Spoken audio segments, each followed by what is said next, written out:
ಗಳಿಗೆ, ನಮ್ಮ ಪ್ರೊಡ್ಯೂಸರ್ಸ್ಗಳಿಗೆ, ಡೈರೆಕ್ಟರ್ಗೆ ಚೇತನ್ ಕುಮಾರ್ ಹಾಗೂ ವಿಜಯ್ ಎಲ್ಲರಿಗೂ ಹಾರ್ಟ್ಲಿ ಕಂಗ್ರ್ಯಾಚುಲೇಷನ್ಸ್. ಈ ದಿನಕ್ಕೋಸ್ಕರ ತುಂಬಾ ವರ್ಷಗಳಿಂದ ಕಾದಿದ್ವಿ ಈ ಸಾಂಗ್ ಯಾವಾಗ ರಿಲೀಸ್ ಆಗುತ್ತೆ ಅಂತ. ಡೈರೆಕ್ಟರ್ ಕೂಡ ತುಂಬಾ ತಲೆ ಕೆಡಿಸ್ಕೊಂಡಿದ್ರು, ಚೆನ್ನಾಗಿ ಆಗ್ಬೇಕು ಅಂತ ಒಂದು ಒಳ್ಳೆ ಡೇಟ್ ಫಿಕ್ಸ್ ಮಾಡಿದ್ರು. ಬಟ್ ಅನ್ಫಾರ್ಚುನೇಟ್ಲಿ ಚೆನ್ನಾಗಿ ಆಗ್ತಾ ಇದೆ. ಸೊ ಪಾರ್ಟಿ ಸಾಂಗ್ ಅಂತ ಅಂದಾಗ ಅಫ್ಕೋರ್ಸ್ ಎಲ್ಲರೂ ಓಕೆ ಚಂದನ್ ಶೆಟ್ಟಿ 3 ಪೆಗ್ಗು, ಪಾರ್ಟಿ ಫ್ರೀಕು, ಟಕೀಲಾ ಅಂತ ಹೇಳ್ತಾರೆ. ಬಟ್ ಇವಾಗ ಹೊಸದಾಗಿ ಒಂದು ಆಡ್ ಆನ್ ಆಗ್ತದೆ ಅದೇ ಲಿಸ್ಟಿಗೆ. ಇವಾಗ ಸ್ಟೂಡೆಂಟ್ಸ್ ಪಾರ್ಟಿ ಸಾಂಗ್ ವಿದ್ಯಾರ್ಥಿನ ಸಿನಿಮಾದ ಈ ಒಂದು ಹಾಡು ನನ್ನ ಗೆಳೆಯ ಚೇತನ್ ಅವರು ಲಿರಿಕ್ಸ್ ಬರ್ದಿದ್ದಾರೆ. ಈ ಹಾಡಿಗೆ ಸಖತ್ತಾಗಿ ಬರೆದ್ರೆ. ನನಗೆ ಗೊತ್ತಿಲ್ಲ ಅವ್ರಿಗೆ ಇಷ್ಟೊಂದು ಪಾರ್ಟಿ ಬಗ್ಗೆ ನಾಲೆಡ್ಜ್ ಎಲ್ಲಿಂದ ಬಂತು ಅಂತ. ಅಂದ್ರೆ ಇಲ್ಲ, ಅವರು ತುಂಬಾ ಜ್ಞಾನಿ ಇದಾರೆ. ಅವರು ಇನ್ಸ್ಪಿರೇಷನ್ ಅಂತಿದ್ದಾರೆ, ನಾನೇ ಅಂತ ಅವ್ರಿಗೆ ಇನ್ಸ್ಪಿರೇಷನ್. ಸೊ ಚೇತನ್ ಕುಮಾರ್ ತುಂಬಾ ಚೆನ್ನಾಗಿ ಅಷ್ಟು ಯೋಚನೆ ಮಾಡಿ ಏನೇನು ವಿಷಯಕ್ಕೆ ಪಾರ್ಟಿ ಮಾಡ್ತಾರೆ ಅನ್ನೋದನ್ನೆಲ್ಲ ಹುಡುಕಿ ಒಂದು ಬರ್ದಿದ್ದಾರೆ ಲಿರಿಕ್ಸ್ ನ. ತುಂಬಾ ಚೆನ್ನಾಗಿದೆ. ಅಂಡ್ ವಿಜೇತ್ ಅವರು ಸಖತ್ತಾಗಿ ಮ್ಯೂಸಿಕ್ ಮಾಡಿದ್ದಾರೆ. ಅಂಡ್ ನನ್ನ ವಿಜೇತಿನ ಇದು 2ನೇ ಕಾಂಬಿನೇಷನ್ ಆಫ್ಟರ್ 3 ಪೆಗ್ ಆದ್ಮೇಲೆ ಬಂದಿರುವಂತ ಒಂದು ಹಾಡು.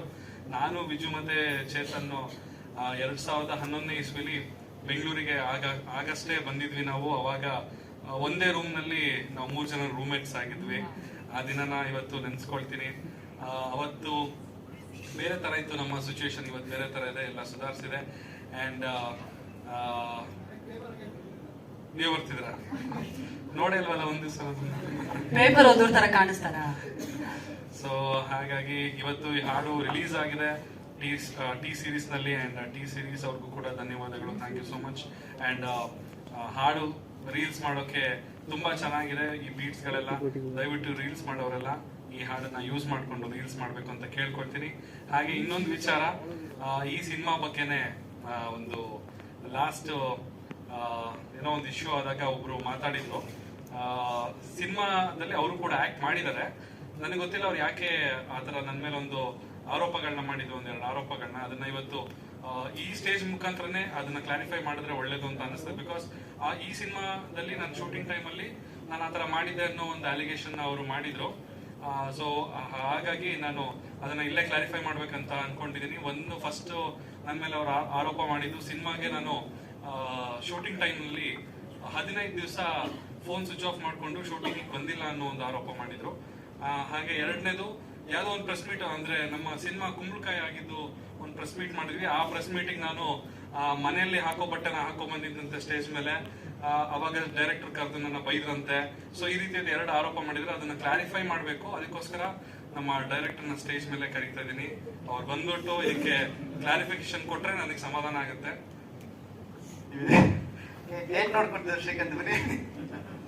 ಯಾಕ ಆ ವ್ಯಕ್ತಿ ಆ ರೀತಿ ಹೇಳಿದ್ರು ನನಗಂತೂ ಗೊತ್ತಿಲ್ಲ. ನೀವೇನಾದ್ರೂ ಹೇಳ್ಕೊಟ್ಟ ಪಬ್ಲಿಸಿಟಿಗೋಸ್ಕರ ಹೇಳ್ಕೊಂಡಿದೆ ಅಂತ ತಿಳ್ಕೊಂಡ್ಬನ್ನಿ. ಪಬ್ಲಿಸಿಟಿ ಆಗ್ಲಿ ಆತರ ಏನಾರ ಇದ್ರೆ ಆ ಥರ ಏನಿಲ್ಲ. ಇಲ್ಲ, ಆಕ್ಚುಲಿ ಪ್ರಾಮಿಸ್ಲಿ ಹೇಳ್ತೀನಿ, ಆನೆಸ್ಟ್ಲಿ ಶೂಟಿಂಗ್ ಸ್ಪಾಟ್ಗೆ ನಾಟ್ ಓನ್ಲಿ ಡೇಟ್, ಅವರು ಆನ್ ಟೈಮ್ 1 ದಿನ 10 ನಿಮಿಷನೂ ಸಹ ಲೇಟಾಗಿ ಬಂದಿಲ್ಲ.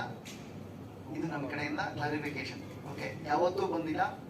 ಅವರು 3 ಶೆಡ್ಯೂಲ್ ಮಾಡಿದ್ವಿ. ಸಾಂಗ್ ಆಗಿ ಮೈಸೂರಿಗಾಗಿರ್ಬೋದು, ಮತ್ತೆ ಕ್ಯಾರೆಕ್ಟ್ ಇನ್ನೊಂದು ಹೇಳಲೇಬೇಕು ನಿಮ್ಗೆ. ಆಕ್ಚುಲಿ ಇದ್ರ ಜೊತೆಗೆ ಅವರು ಆಲ್ಮೋಸ್ಟ್ ಈ ಸಿನಿಮಾಗೆ 3 ಕ್ಯಾರೆಕ್ಟರೇಷನ್ ಮಾಡಿದ್ದಾರೆ. ಅವ್ರ ವೆಯ್ಟನ್ನು 8 ರಿಂದ 9 kg ವೇರಿಯೇಷನ್ಸ್ ಅಷ್ಟು ಡೆಡಿಕೇಟಿವ್ ಆಗಿ ಮಾಡಿದ್ದಾರೆ. ಹಂಗಾಗಿ ಟೈಮಿಗೆ ಬಂದಿಲ್ಲ ಅಂತ ಹೇಳೋದ್ರಲ್ಲಿ ತಪ್ಪಾಗುತ್ತೆ. 100% ಬಂದಿದ್ದಾರೆ. ನೀವು ಕ್ಲಾರಿಫೈ ಮಾಡಿ. ಆಯ್ತು, ಡೈರೆಕ್ಟರ್ ಹೇಳಾದ್ಮೇಲೆ ಆಯ್ತು. ಆಮೇಲೆ ಯಾವಾಗ ಬೈದಿದ್ರಂತಲ್ಲ, ಸ್ವಲ್ಪ ಹೇಳ್ಬಿಡಿ ಏನಂತ ಬೇಕು. ನಾವು ಬೈಯೋಷ್ಟು ಯಾವಾಗಲೂ ಮಾತಾಡೇ ಇಲ್ಲ, ಕಮ್ಮಿನೇ ಮಾತಾಡ್ತೀವಿ ನಾವು, ತುಂಬಾನೇ ಕಮ್ಮಿ ಮಾಡಿ. ಇಲ್ಲ ಆ ಥರದ್ದು ಯಾವ್ದು ಬಂದಿಲ್ಲ. ಮೋಸ್ಟ್ಲಿ ಅವರು ನಿಮ್ಮನ್ನ ಸೂಪರ್ ಆಗಿ ನೋಡಕ್ ಇಷ್ಟಪಟ್ಟಿದ್ದಾರೆ ಸರ್. ನೆಕ್ಸ್ಟ್ ಕಲರ್ಫುಲ್ ಬಟ್ಟೆ ಹಾಕೊಂಡ್ ಬರ್ಲಿ ಅಂತ ಅವ್ರಿಗೆ ಇಷ್ಟ. ಓಕೆ ನೆಕ್ಸ್ಟ್ ನೀವು ಇನ್ನು ಅಂದ್ರೆ ಪ್ರಶಾಂತ್ ಸರ್ಗೆ ಏನಂದ್ರೆ ನಿಮ್ಮನ್ನ ಸಿಕ್ಕಾಪಟ್ಟೆ ಬ್ಯೂಟಿಫುಲ್ ಆಗಿ ನೋಡಕ್ ಇಷ್ಟ. ನೀವು ಹೇಳಿ ಇನ್ನು ಒಳ್ಳೊಳ್ಳೆ ಬಟ್ಟೆ ಹಾಕೊಂಡ್ ಬರ್ತೀನಿ ಅಂತ ಪ್ರಾಮಿಸ್ ಮಾಡಿ ಪ್ರಶಾಂತ್ ಸರ್ಗೆ.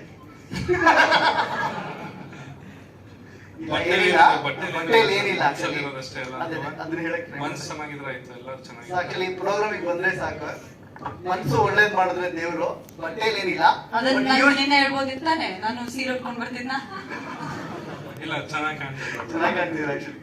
ಸೊ ಅದು ಬಟ್ಟೆದೇನು ಪ್ರಾಬ್ಲಮ್ ಇಲ್ಲ. ಇಲ್ಲಿ ಆನ್ ಟೈಮಿಗೆ ಬಂದಿದ್ದಾರೆ. ಸೊ ಚಂದನ್ ಸಿಕ್ಕಾಪಟ್ಟೆ ಸರ್ ಕೋಪರೇಟಿವ್ ಆಗಿದ್ದಾರೆ. ಬಿಕಾಸ್ ಆಫ್ ನಮಗೂ ತುಂಬ ಟೆನ್ಷನ್ಸ್ ಇದೆ ಇಲ್ಲಿಂದ ರಿಲೀಸ್ ಮಾಡೋದಕ್ಕೆ. ಪ್ರತಿದಿನ ಇಲ್ಲಿಂದ ನನಗೆ ಈ ಪ್ರೆಸ್ ಮೀಟ್ ಆದಮೇಲೆ ಕೂತ್ಕೊಂಡ್ರೆ ನನಗೆ ಅಲ್ಲಿ ಪುಕ್ಕು ಅನ್ನೋಕ್ಕೆ ಶುರುವಾಗಿದೆ, ಏನಾಗುತ್ತೆ ಏನು ಅಂತ.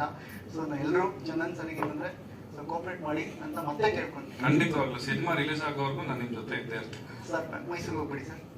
ಅಲ್ಲ ಮರೆಯಲ್ಲ ರಿಲೀಸಲ್ಲಿ ಖಂಡಿತವಾಗ್ಲೂ ಹೋಗ್ಲೇಬೇಕು. ಸೊ ಆದ್ರೆ ಸಿನಿಮಾಗೆ ಪ್ರಮೋಷನ್ಸ್ ಏನಿದೆ ಅದಕ್ಕೆ ಖಂಡಿತವಾಗ್ಲೂ ನಾನು ಬಂದೇ ಬರ್ತೀನಿ.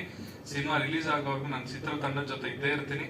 ಅಂಡ್ ಮತ್ತೊಮ್ಮೆ ಎಲ್ಲರಿಗೂ ನಾನು ರಿಕ್ವೆಸ್ಟ್ ಮಾಡೋದೇನು ಅಂತ ಹೇಳಿದ್ರೆ, ಹೌದು ಮಾರ್ಕೆಟ್ ಇವಾಗ ಬೇರೆ ತರ ಟರ್ನ್ ಆಗಿದೆ, ಬಟ್ ಸ್ಟಿಲ್ ಸಿನಿಮಾ ತಂಡ ಉಳಿಬೇಕು ಅಂತ ಹೇಳಿದ್ರೆ ಎಲ್ಲರೂ ಥಿಯೇಟರ್ಗೆ ಬಂದು ಸಿನಿಮಾ ನೋಡ್ಲೇಬೇಕು. ಈ ರೀತಿಯಾದಂತ ಒಂದು ಅನುಭವ ಯಾವಾಗ ಆಗಿತ್ತು ಅಂತ ಹೇಳಿದ್ರೆ, ಹಲವಾರು ವರ್ಷಗಳ ಹಿಂದೆ ಈ ನಾಟಕ ಕಂಪನಿಗಳಿತ್ತು. ಯಾವಾಗ ಸಿನಿಮಾ ತುಂಬಾ ಓವರ್ಟೇಕ್ ಮಾಡಿದ್ರು ಆವಾಗ ನಾಟಕ ಕಂಪನಿಗಳೆಲ್ಲ ಒಂದೊಂದೇ ಮುಚ್ತಾ ಬಂತು. ಸೊ ಹಾಗಾಗಿ ಆ ರೀತಿಯಾದಂತ ಒಂದು ಪರಿಸ್ಥಿತಿ ಇವತ್ತು ಸಿನಿಮಾ ರಂಗಕ್ಕೂ ಕೂಡ ಬಂದಿದೆ. ಆದ್ರೆ ಅದನ್ನ ತಡೆಯುವಂತ ಶಕ್ತಿ ಇರೋದು ಆಡಿಯನ್ಸ್ ಕೈಲಿ ಮಾತ್ರ.